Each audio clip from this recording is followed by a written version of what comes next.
तो गाइज मैं हूं आयुष और आप देख रहे हैं रेसल इंडिया। स्वागत है आपका आज की इस वीडियो में जहां पे हम बात करने वाले हैं कि करंट यूनिवर्सल चैंपियन यानी कि the tribal chief, the head of the table Roman Reigns को क्या साल 2021 में कोई सुपरस्टार हरा सकता है, और अगर वो होगा तो वो कौन से सुपरस्टार्स पॉसिबली हो सकते हैं जो यूनिवर्सल चैंपियनशिप रोमन रेंस से छीने। तो कई सारे नाम हैं इस लिस्ट में मेरी गाइज, और उन सभी को हम डिस्कस करेंगे। उसके पीछे मैं आपको अपने रीजंस दूंगा और मैं चाहता हूं कि आप कमेंट्स में जितना ज्यादा इंटरेक्ट करें उतना ही ज्यादा अच्छा है, क्योंकि ये एक ऐसा सवाल है जो बहुत से लोग मुझसे Q&A में पूछते हैं और मैंने सोचा कि इस पे एक अलग से वीडियो बनानी चाहिए क्योंकि it is a very good topic for discussion. अब रोमन रेंस की हम बात करें तो जब से वो वापस आए हैं, जब से वो यूनिवर्सल चैंपियन बने हैं, उनके कैरेक्टर को बहुत अच्छे से बुक करा गया है और आई थिंक कि अभी ऐसा नहीं लग रहा देख के कि वो जल्द ही अपना टाइटल ड्रॉप करेंगे। मतलब ऐसा लग रहा है कि काफी लंबे प्लान्स हैं WWE के पास रोमन रेंस के लिए, और 2021 में अगर वो हारेंगे अपना टाइटल तो वो बिल्कुल अर्ली पार्ट में तो होने नहीं वाला, क्योंकि अभी बहुत सारी चीजें आई थिंक जो उनके कैरेक्टर के साथ करी जा सकती हैं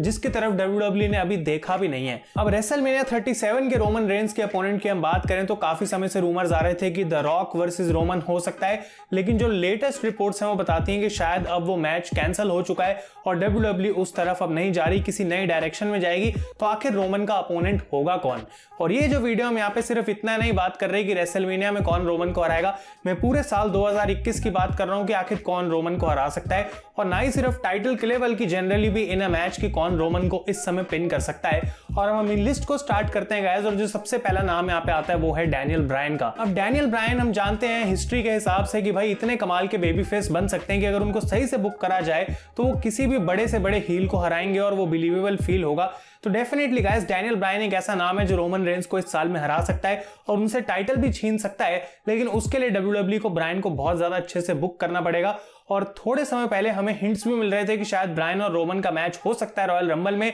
लेकिन अब शायद WWE ने वो प्लान्स को आगे के लिए डिले कर दिया है या फिर फ्यूचर में हमें कभी ये मैच देखने को मिलेगा। तो एक नाम है डैनियल ब्रायन। अब अगले नाम की मैं बात करूं तो ये एक ऐसा नाम है जिसको फैंस नहीं देखना चाहेंगे ज्यादा, लेकिन होने की पॉसिबिलिटी बहुत ज्यादा है गाइस, और ये साल 2021 की मैं बात कर रहा हूं, ऐसा हो सकता है, and his name is bill Goldberg. अब रॉक के बाद अगर हम देखें कि रूमर्स के अकॉर्डिंग कौन सा सबसे ज्यादा नाम हमें सुनने को मिल रहा है कि कौन रोमन का अपोनेंट हो सकता है रेसलमेनिया में, तो वो है बिल गोल्डबर्ग। अब मैं ये नहीं कह रहा कि अगर गोल्डबर्ग वर्सेस रोमन का मैच होगा तो रोमन हार जाएंगे उस मैच में, लेकिन गोल्डबर्ग वो एक ऐसा सुपरस्टार हो सकता है जो रोमन को हरा दे और उनसे यूनिवर्सल चैंपियनशिप भी छीन ले। और ये बात गाइस हमने पहले भी देखी है, जब उनका फील्ड के साथ मैच हुआ था तो किसी को यकीन नहीं था कि गोल्डबर्ग जीत सकते हैं। जब लेसनर के साथ उनका मैच हुआ था किसी को यकीन नहीं था। और गोल्डबर्ग यूजुअली एक ऐसे सुपरस्टार हैं जो कि हमेशा अपने आप को अगर उन्हें बुक करना है तो वो कहेंगे कि भाई मुझे इस मैच को जीतना ही चाहिए। वो हार के लिए बहुत कम ही एग्री करते हैं, और अगर उनका मैच रोमन के साथ हो, क्या पता WWE एक बार फिर से गोल्डबर्ग को एक विक्ट्री के लिए बुक करे और वो फिर से यूनिवर्सल चैंपियन बन जाए। लेकिन मैं वापस आता हूं अपनी सबसे पहली लाइन जो मैंने बोली इस नाम के लिए कि भाई होने का तो चांस है लेकिन लोग नहीं देखना चाहते, और उन लोगों का पार्ट मैं भी हूं। मैं बिल्कुल नहीं चाहता कि एक गोल्डबर्ग जैसा पार्ट टाइमर आके रोमन रेंस के कैरेक्टर को खराब करे और उनसे यूनिवर्सल चैंपियनशिप छीन ले। अगले नाम की हम बात करते हैं गाइस, तो ये है केविन ओवेंस। अब एक चीज बहुत सारे लोग मुझे कमेंट्स में भी कहते हैं कि भाई रोमन तो कमाल कर रहा है, लेकिन केविन ओवेंस को हम जितना अप्रिशिएट करें उतना ही कम है, क्योंकि शायद अगर वो इतनी अच्छी फ्यूड ना दे पाते रोमन के साथ तो रोमन रेंस अकेले भी कुछ उतना खास नहीं कर सकते थे, और ये बात से मैं बिल्कुल एग्री करता हूं। और आई थिंक केविन ओवेंस को इतना ज्यादा फायदा हुआ इस फ्यूड से कि इतने टाइम से वो बहुत ही ज्यादा बोरिंग हो चुके थे, कुछ खास उनके साथ हो नहीं रहा था, लेकिन अब वो एक बार फिर से मेन इवेंट में आए हैं। और ये बात मैं पहले से बोल रहा हूं गाइस कि केविन ओवेंस को यहाँ पे WWE को बहुत अच्छे से हैंडल करना पड़ेगा, उनको प्रोटेक्ट करना पड़ेगा, क्योंकि अगर आने वाले समय में केविन ओवेंस को वो हाथों से निकलने देते हैं और वो उनको अच्छे से बुक नहीं करते तो इतनी सारी बिल्ड का कोई फायदा नहीं होगा। मैं चाहता हूं कि रोमन रेंस के साथ भी जब ओवेंस की फ्यूड खत्म हो उसके बाद भी केविन ओवेंस एक मेन इवेंट टाइप की फ्यूड में हमेशा ही रहें,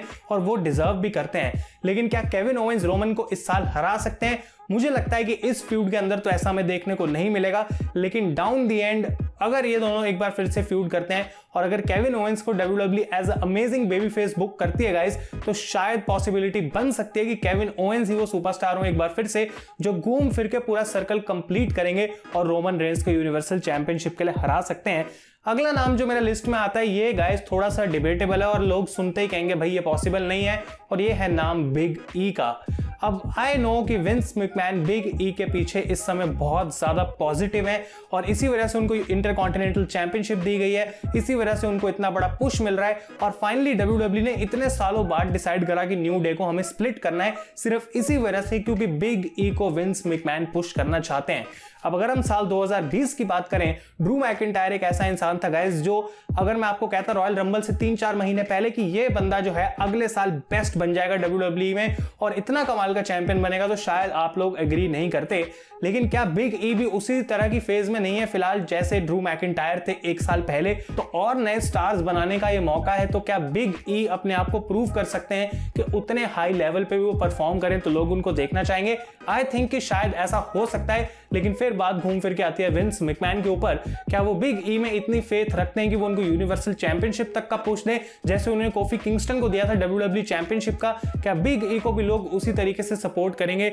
जैसे कि लोग कोफी मेनिया के टाइम कोफी किंगस्टन को कर रहे थे? तो इंटरेस्टिंग रहेगा देखना गाइस। लेकिन बिग ई का नाम भी एक आउटसाइड चांस डेफिनेटली क्रिएट करता है जो रोमन रेंस को साल 2021 में हरा सकता है फॉर द यूनिवर्सल चैंपियनशिप और ये मौका WWE के पास काफी बड़ा है। अगले नाम की मैं बात करूं गाइस तो यहां पे आते हैं ड्रू मैकिंटायर। अब ऑब्वियसली वो अभी WWE चैंपियन है और वो स्मैकडाउन के ऊपर नहीं है, लेकिन हमें कभी ना कभी तो साल 2021 में ड्राफ्ट देखने को मिलेगा। तो क्या पता अगर ड्रू मैकिंटायर तब चैंपियन नहीं होते और वो सेम ब्रांड पे आ जाते हैं जहां पे रोमन रेंस है, तो परफेक्ट फेस और हील का कॉम्बिनेशन बनेगा। और हमने सर्वाइवर सीरीज के टाइम ऑलरेडी एक ग्लिम्स देख लिया है कि दोनों अगर सेम मैच में हो तो भाई बहुत ही ज्यादा कमाल हो सकता है। और अगर Drew McIntyre versus Roman Reigns होता है और सिर्फ एक ही टाइटल ऑन द लाइन है तो टाइटल चेंज हमको डेफिनेटली एक्सपेक्ट करना चाहिए। और बिल्कुल भी फैंस जो है इस बात से आई थिंक दुखी नहीं होंगे अगर ड्रू मैकिंटायर रोमन को हरा दे या फिर रोमन ड्रू मैकिंटायर को हरा दे। तो ये डेफिनेटली एक पॉसिबिलिटी बन सकती है गाइस, लेकिन उसी पॉइंट पे अगर ये दोनों सेम ब्रांड पे आ जाएं। अगला नाम जो मेरी लिस्ट में है वो काफी ऑब्वियस है और ये है ब्रॉक लेसनर। अब रोमन रेंस फिलहाल पॉल हेमन के साथ हैं और पॉल हेमन ब्रॉक लेसनर के भी एडवोकेट हैं, तो कभी ना कभी तो ब्रॉक लेसनर ने वापस आना है और एक बार फिर से वो डिपेंड करता है क्या वो स्मैकडाउन पे आएंगे या फिर वो रॉ पे आएंगे। अब अगर मैं विंस की तरफ से सोचूं तो आई थिंक कि वो रॉ पे ही ब्रॉक लेसनर को लाने वाले हैं क्योंकि उस शो को पहली बात रेटिंग्स की जरूरत है और साथ के साथ ड्रू मैकिंटायर और लेसनर का कुछ अनफिनिश्ड बिजनेस है, एक रिवेंज है जो ब्रॉक लेसनर लेना चाहेंगे। तो रोमन रेंस और ब्रॉक लेसनर जबकि हो सकता है कि अभी फिलहाल के लिए सेपरेट ब्रांड्स पे हो, कभी ना कभी तो ऐसा पॉइंट आएगा जब दोनों सेम ब्रांड्स पे आएंगे क्योंकि दोनों के बीच का एक लिंक है and that is Paul Heyman. कभी ना कभी कोई ना कोई एक्सप्लेनेशन हमें मिलेगी इस चीज की कि आखिर पॉल हेमन ब्रॉक लेसनर और रोमन रेंस दोनों को एक साथ कैसे मैनेज कर रहे हैं और क्या दोनों जो उनके क्लाइंट्स हैं उनके बीच में आपस में बिल्कुल सही से बनता है सब कुछ या फिर दोनों आपस में भी एनिमीज हैं। तो ये काफी इंटरेस्टिंग हो सकता है और ये बात हम सब जानते हैं कि अगर लेसनर रोमन को हरा के टाइटल कैप्चर कर लेते हैं तो उसमें कोई भी बड़ा शॉक नहीं होगा। और जो एक फाइनल नाम मैं अपनी लिस्ट में डालना चाहता हूं जो कि मुझे लगता था कि रेसलमेनिया 37 में भी हो सकता है,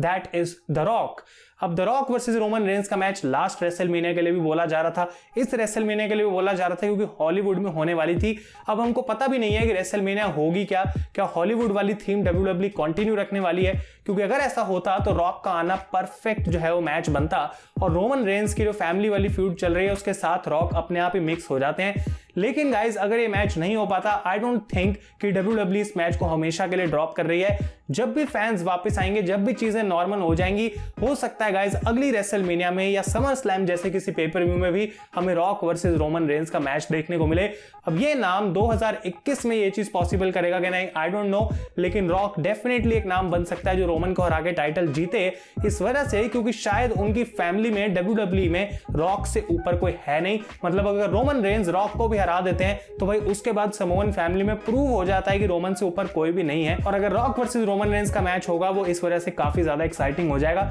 तो ये कुछ 5-6 नाम है गाइस स्मैकडाउन के रोस्टर पे और एक ऑब्वियसली रॉ के रोस्टर से जो मुझे लगता है कि रोमन रेंस को साल 2021 में हरा सकते हैं। और जैसा कि मैंने स्टार्ट में कहा था वीडियो के, this is a debatable topic, ये एक ऐसा टॉपिक है जिसके बारे में आप लोग चाहते थे कि मैं बात करूं। तो मैं चाहता हूं कि आप लोग मुझे कमेंट्स में अपना वो नाम बताएं जो आपको लगता है कि रोमन को हरा सकता है और एक्सप्लेन करें कि उसके पीछे रीजन क्या क्या हो सकता है। और डेफिनेटली मैं आपके कमेंट्स पढ़ने में इंटरेस्टेड रहूंगा। तो गाइस ये थी आज की ये वीडियो, अगर आपको पसंद आई है इसे लाइक करें। Thank you so much for watching. मैं हूं आयुष और आप देख रहे हैं रेसल इंडिया।